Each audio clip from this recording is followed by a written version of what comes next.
आए हुए साथियों को मैं अपनी तरफ से उनको सलाम भेजता हूँ। अस्सलाम वालेकुम रहमतुल्लाहि व बरकातुहू। हज़रात, आप सब जानते हैं कि भारत मुक्ति मोर्चा का जो पहला उद्घाटन सेशन है, भारत मुक्ति मोर्चा के बारे में अभी डॉक्टर साहब ने बहुत तफसील से आपके सामने अपनी बात रखी। मैं आपके सामने भारत मुक्ति मोर्चा की ओर से आपके सामने ये रखना चाहता हूँ कि भारत मुक्ति मोर्चा बामसर का वो ऑफशोर विंग है, जिसके अंदर वो तमाम ऑफशोर विंग आ जाते हैं। राष्ट्रीय मुस्लिम मोर्चा, माइनॉरिटी मोर्चा और दीगर जितनी हमारे ऑफशोर विंग्स हैं, इन सब का एक संगठन है ये भारत मुक्ति मोर्चा। इसकी मदर ऑर्गेनाइजेशन जैसे सब जानते हैं कि बामसर है। बामसर क्योंकि एम्प्लॉइज की ऑर्गेनाइजेशन है, लेकिन भारत मुक्ति मोर्चा आपके सामने आंदोलन खड़ा करी है, आंदोलन खड़ा कर सकती है, आगे के आंदोलन खड़ा करेगी। दोस्तों, आप सब जानते हैं कि आज़ादी की लड़ाई जो है घर पर बैठ कर नहीं लड़ी। आज़ादी के लिए आंदोलन चलाए गए और वो आंदोलन के नतीजे ये हुए कि मुल्क से अंग्रेजों को जाना पड़े। आज हम मजलूम जातों का, जो मजलूम अपराध है, जो मजलूम जाति है, जो पिछले 3500 साल से जुल्म सह रही है, और वो माइनॉरिटीज और वो मुसलमान जो अब नया जुल्म पर किया जा रहा, तो हम सब मजलूम मुत्तहिद होकर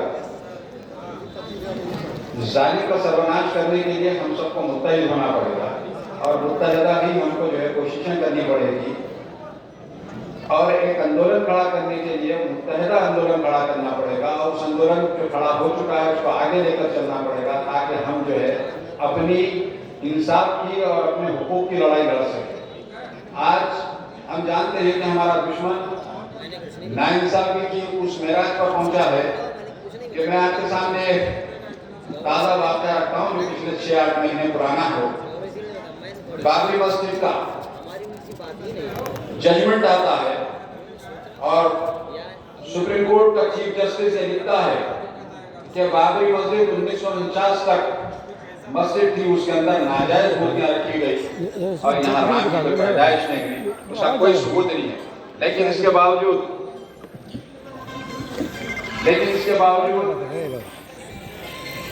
फैसला आता है आस्था की बुनियाद को बनाकर, जबकि कोई आस्था ही नहीं थी, और ये आस्था सिर्फ वो 3.5% लोगों की थी जिन्होंने इसको एक इश्यू बनाया, और तमाम जो है मंडल कमीशन से आपको डाइवर्ट करने के लिए उन तमाम बीसी तबकात को भला राम को बचाना है।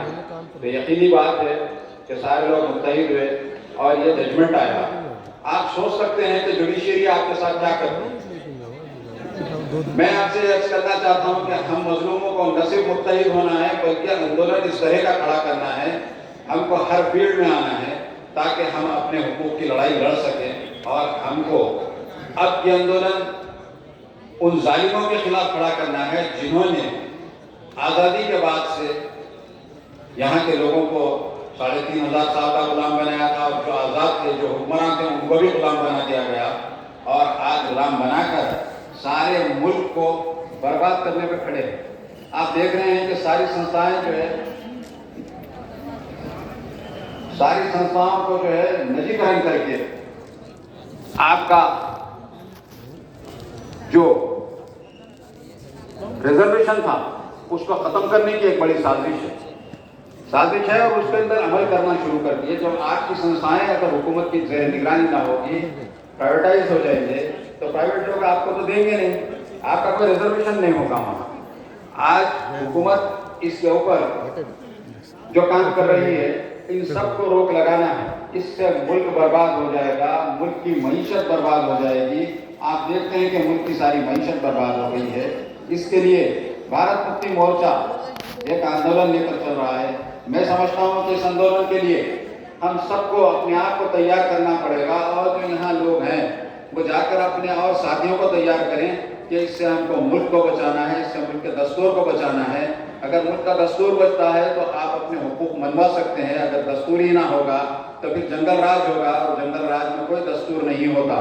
आप देख रहे हैं कि हमारे एसटी भाइयों के साथ क्या हो रहा है। उनकी ज़मीनें छीनी जा रही है, उनका पानी छीना जा रहा है, उनका सब कुछ छीना जा रहा है, उनको कोई हुकूक नहीं दिए जाते। तो भारत मुक्ति मोर्चा इसी उस पर काम करता है, और इस काम में आप सबका सहयोग चाहिए ताकि इसको हम कामयाब बना सकें। और जब कामयाब बनेगा तो यकीनन इस मुल्क में खुशहाली का एक दौर आएगा, और खुशहाली का दौर अगर लाना है तो खुशहाली का दौर कहीं आसमान से नहीं टपकेगा, कोई ब्यूरोक्रेट नहीं लाएगा और कोई सियासी जमात भी नहीं लाएगी। खुशहाली तो लाएगी यहाँ की अवाम लाएगी, और ये मजलूम अवाम जब खड़े खड़े डट जाएगी तो आप जानते हैं कि ये मजलूम अवाम जब कभी भी डट गई है तो मुल्क में एक नया इनकलाब आया, और वो इनकलाब हमेशा कामयाबी को लाया। आप समझ सकते हैं कि ये नया इनकलाब 6 अक्टूबर के बाद ये इनकलाब शुरू हुआ। 6 अक्टूबर की तारीख इस वक्त जब मुअर्रिख अपनी तारीख लिखेगा, हिंदुस्तान की तारीख लिखेगा, भारत की तारीख मुअर्रिख जब लिखेगा तो 6 अक्टूबर का दिन एक ऐसे दिन के तौर पर लिखेगा कि 97 साल में आरएसएस के हेडक्वार्टर का घेराव किसी ने नहीं किया, और घेराव में जो है 5-25 आदमी नहीं बल्कि 3.5 लाख आदमी जमा हुए, और ये 3.5 लाख आदमी यूं ही जमा नहीं हो गए। हमारे सदर मोहम्मद इस्लाम साहब की जो कोशिशें थी, जिन्होंने लोगों को इस आइडियोलॉजी से वाकिफ कराया और इस पर काम करते रहे। आप सोचिए कि सिर्फ 2 महीने के अंदर 3.5 लाख लोगों को नागपुर में जमा किया गया, और मोहम्मद इस्लाम साहब की जो हिकमत थी वो आज मुसलमानों को, मोहन भागवत ने जब हेडक्वार्टर का घेराव किया गया और उसके अंदर मुसलमानों की शमूलियत हुई, जबकि बाज़ाब्ता जो है मोहम्मद इस्लाम साहब ने कहा था कि मुसलमान इसमें ना आए। वो एक उनकी मसलियत और हिकमत थी, बहुत दूरंदेशी की बात थी। वरना जो है इसको फिर वही एक आपको जो है फिरका परस्ती का टाइटल लगा दिया जाता था, और फिर तो आना फसादात भड़काए जाते थे। लेकिन मोहन भागवत को मजबूर होना पड़ा। वो सीधे जो है दिल्ली के इमाम काउंसिल के जो सदर हैं उनके पास भागे भागे चले गए, और जाकर उनको कहना पड़ा कि हमारा और मुसलमानों का डीएनए एक ही है, हम तो आपके भाई हैं, आप हमारे भाई हैं। आप सोचिए, सिर्फ एक घेराव, एक आंदोलन का एक घेराव का ये नतीजा था। अब वो चाहते हैं कि मुसलमान इसमें न जुड़े। उनको मालूम है कि मुसलमान और मजलूम मुसलमान और मजलूम मुसलमान जो कौमें हैं, दलित कौमें हैं, एसपीज हैं, एससीज हैं, बीसीज हैं, इन मजलूमों का जब इत्तेहाद हो जाएगा, इनके साथ मुसलमान जब मुत्तहिद हो जाएंगे तो इनकलाब आ जाएगा, और ये इनकलाब कामयाबी की दलील बनेगा। और यही बात है कि आज मोहन भागवत को मुख्तलिफ लोगों से मिलने की नौबत आ गई है। मुसलमानों के नुमाइंदा अफराद से मिलने की नौबत आ गई है। उनको फ़ोन कर रहे हैं, उनको बुलाकर जो मीटिंगें कर रहे हैं, और इसका मकसद सिर्फ इतना ही है कि मजलूमों के साथ मजलूम न जुड़े, क्योंकि पता है कि मजलूम जब मिल जाएंगे तो फिर ये